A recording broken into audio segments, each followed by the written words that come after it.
There is a quiet urgency to what I want to tell you today. Not the blaring alarm of panic, but the steady, clear voice of someone who has seen what stress does when left unattended. This is about your health, your body, your heart, your life, and it is in your hands. If you're here, you already know something. Stress can be harmful. Sometimes it sneaks up on us. Sometimes it arrives like a storm. And sometimes we live in it so long that we mistake it for the only possible weather. Today, I will give you practical, hard-tested ways to minimize stress, to manage it when you cannot avoid it, and to build a life where stress does not rule the margins of every day. I speak to you from years of medical experience, from long nights and quiet mornings, from patients and colleagues and the simple, honest learning that comes from life. I am not here to waste your time. I want to help. I want your comments. If this resonates, please like and subscribe so I can make more videos like this. But first, breathe with me. Recognize the weight. Let us begin. Lesson number 1. You must address stress. Not later. Now. Too often people grow into a stressful life day by day and don't notice how it eats them. Ask yourself, did you get a bad night's sleep more than once this week? Is your mood shorter with the people you love? Do your children avoid you because you're easily angered or unavailable? Does your heart race when you think of going to work? Do you talk about your job with your family more than you should? These are not trivia. These are signals. Jobs, careers, money, they matter. But they are meaningless if you lose your health. If you can change a situation, act. If you can prepare to leave, begin today. Resume updated, applications ready. If moving to another department might save you from a toxic boss, pursue it. Do not wait for a breakdown to act. But also understand this. Avoiding all stress is neither realistic nor healthy. A reasonable amount of stress sharpens us. It is like muscle training for the mind. Too much and it breaks you, too little and you become weak and fragile. Your goal is balance. Protect your health while maintaining the mental fitness that comes from reasonable challenges. When you can't avoid stress. The story of the ICU doctor. People often ask, but what if I can't avoid the stress? I must keep my job. It supports my family. Let me tell you about a colleague, an ICU doctor. He treats people who arrive by medevac helicopter, by ambulance, after auto accidents and shootings. It is high stakes and intense pressure. I asked him, how do you handle it? After an all-night fight to save a life, how do you feel when you come home? He told me, I am tired, drained, and often exhausted, yet I feel at peace because I did everything I could. Sometimes, years later, a patient finds me in the street and says, Doctor, you saved my life. They bring their children, they thank me. What else does that he do? Is what keeps itchy gardens. He tends soil. He says that working with his hands grounds him. It returns him to the present. It narrows his mind away from replaying losses. He has a ritual. Leave the hospital, change clothes, step into the garden, and for an hour forget the machines, the numbers, the alarms. He does what he loves. There is your first practical lesson when stress cannot be removed. Find something you love and commit to it. Make it non-negotiable. Protect that time. Let it be the place where stress cannot follow. Make small choices that matter. Do not let stress grow inside you. Share problems with friends. Don't hold them alone. Tell someone. Release them. Go outside. Walk not with your eyes on the asphalt but with your head up. Look at trees, the sky, the sun. These are small acts but they change your physiology. Movement and sunlight reset your brain. If you feel depressed and the thought of going outside is heavy, do it anyway. You are the person responsible for your health. Tell yourself, I will try. Your body will thank you later. Find a hobby. Volunteer. Help a friend fix something. Cook and share meals. These aren't about profitability. They are about mental exercise and repair. The effort you put into small, meaningful acts compounds. It is like physical exercise. Not always pleasant in the moment, but the results are clear, rewarding, and lasting. What happens when you don't deal with stress? We often underestimate the physical consequences of chronic stress. I once watched a colleague spiral under an ambiguous, unresolved project. No clear guidance from his boss, no plan, and he did nothing to change or distract himself. Months later, he developed shingles. Shingles is not a moral failing. It is a biological signal. You do not want to wait that long and be in a similar situation. Remember that stress reduces immunity. Prolonged stress leaves you vulnerable to infections and, over time, contributes to many serious illnesses. It is a fact of how the body works. Chronic stress weakens defenses. Another person I knew, a young music student, took a failed exam so deeply to heart that she developed diabetes, triggered not by diet but by the sustained pressure and excessive worry. That may seem extreme, but stress has real, measurable consequences. So, lesson number 2, take it easy. Nothing is more important than your health. Jobs can be regained, but the loss of health may not always be regained and can lead to irreversible damage. Think hard about what is worth and what is not worth doing. Protect your senses. Choose what you expose yourself to. We are exposed to many images, scenes, and experiences. Some leave impressions that do not fade. I once walked in the forest with a friend and smelled a terrible stench. I had a pretty good idea what I was about to see hidden in the bushes based on a few items laying on the ground leading to it. My friend wanted to go inside to see what was there, but I stopped him. I said, "Whatever is over there is not pretty and it is better for you not to see it. Just trust me." He listened to me. We called the police instead. We later discovered that someone had taken their life in that very place. Now imagine if I let my friend see that scene that day. That image, that knowing cannot be erased.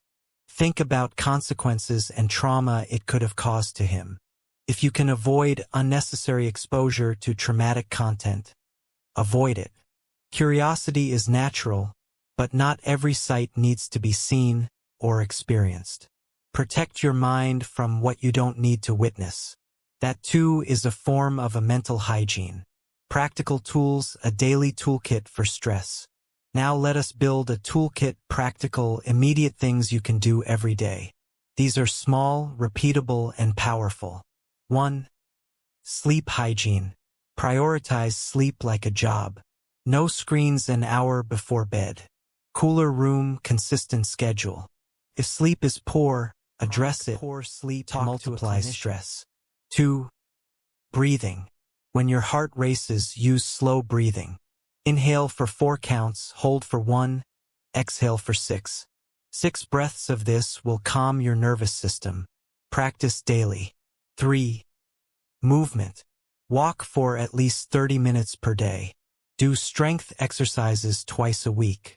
Physical movement regulates hormones and mood. 4. Micro breaks. If work is intense, take 5-minute breaks every hour. Stretch, look into the distance, breathe. 5. Hobbies. Schedule enough time for a hobby. 2 hours a week minimum. If you like gardening, cooking, woodworking, do it. If you don't have a hobby, find it. 6. Social connection. Call a friend regularly. Share small things. Human connection is a buffer. 7. Set boundaries. Learn to say, "I can't take that on right now." Protect your time like the precious resource it is. 8. Professional help. When stress starts to impair sleep, relationships, or daily functioning, seek a therapist, counselor, or doctor. Asking for help is strength, not weakness. A guided reflection. When you're still at the job. If you must stay in a high-stress job, these targeted practices help you manage daily load. Create rituals around work transitions. Before leaving work, make a 5-step ritual. Tidy your workspace. Write down tomorrow's top 3 tasks.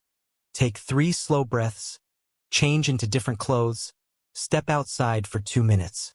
Rituals mark the boundary between roles. Microventing.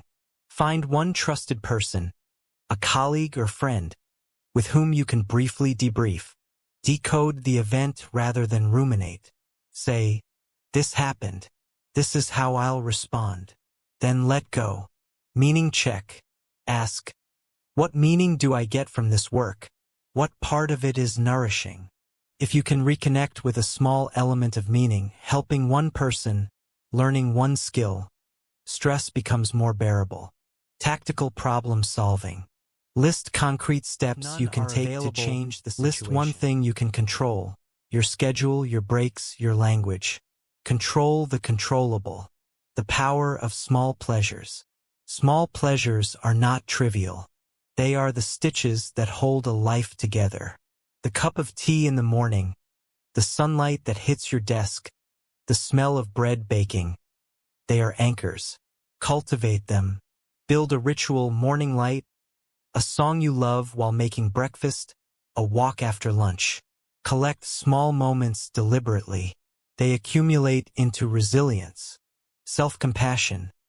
The attitude that softens the load. There is a harsh voice that often accompanies stress. Why are you like this? You should be stronger.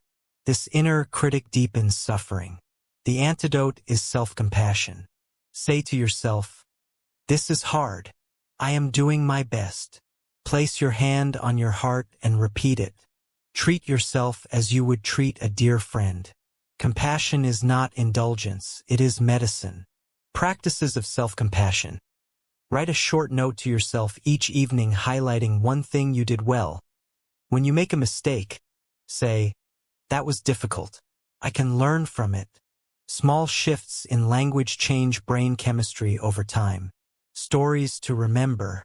Let me share a few short stories that show how these ideas work in practice. The ICU doctor whom I mentioned. He uses gardening and ritual to separate work from life. He also allowed himself to be proud, to accept gratitude from patients, and to lean on colleagues. That acceptance keeps him steady. A friend overwhelmed by a project. He did nothing and later developed shingles. The lesson. When stress is unclear or unchangeable, do something to support your resilience.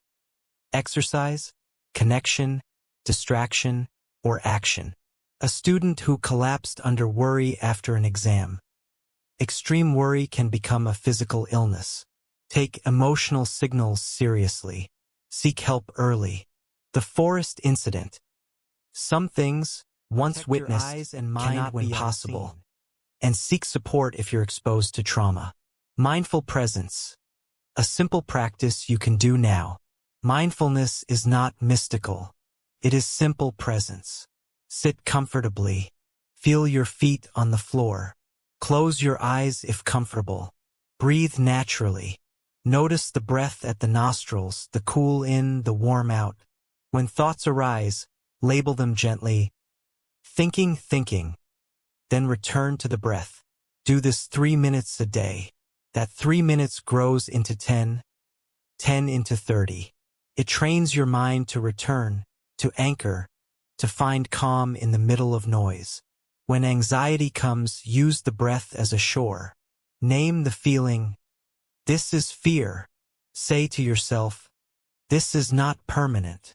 Then return to the breath. Small practices like this change the nervous system. Reframe your relationship with stress. Instead of seeing stress only as an enemy, see it as a signal. Tells you when something needs attention. Ask, what is this stress trying to tell me? Use it as information. When stress reaches into relationships or sleep, it's time for action. But do not let stress define you. You are not your anxiety. You are a person who feels it, experiences it, and can respond with wisdom. When you need to leave, practical steps. If you're in a toxic environment and can leave, prepare. Practical steps. 1. Update your resume and LinkedIn. Spend an hour today on it.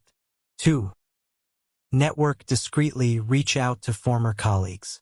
3. Apply to 3 positions this week. 4. Save money intentionally, even a modest emergency fund. 5. If internal transfer is possible, explore HR or other departments.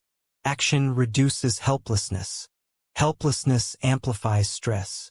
Fight helplessness with small steps. Building long-term resilience.